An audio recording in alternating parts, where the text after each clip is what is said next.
ఎంతమంది అండి? 10 మంది గుడి కన్యకి వెళ్ళాక 10 మంది కుష్ఠరోగులు వచ్చారు. వచ్చినప్పుడు ఏమైందంటే ఆయనకి ఎదురుగా వచ్చారు. చదవండి మాటలు. ఎంతమంది అండి?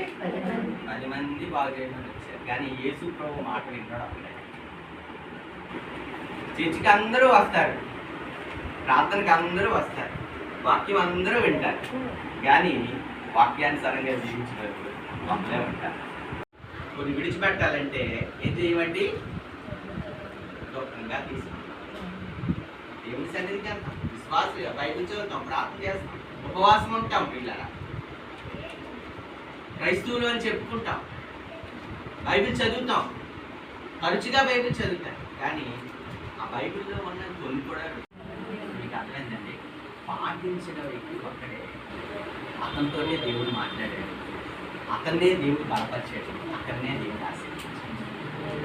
వినేవారు, సంఘానికి వచ్చిన వారు, నమ్ముకున్న వారు చాలామంది సమాజంలో ఉండొచ్చు ఏమండి. కానీ దేవుడు చెప్పినట్టు, యేసు ప్రభు చెప్పినట్టు ఏ వ్యక్తి అయితే చేశాడో ఆ వ్యక్తినే దేవుడు ఆశీర్వదించాడు, ఆశీర్వదించి పంపించాడు. మరి అట్టి కృప మన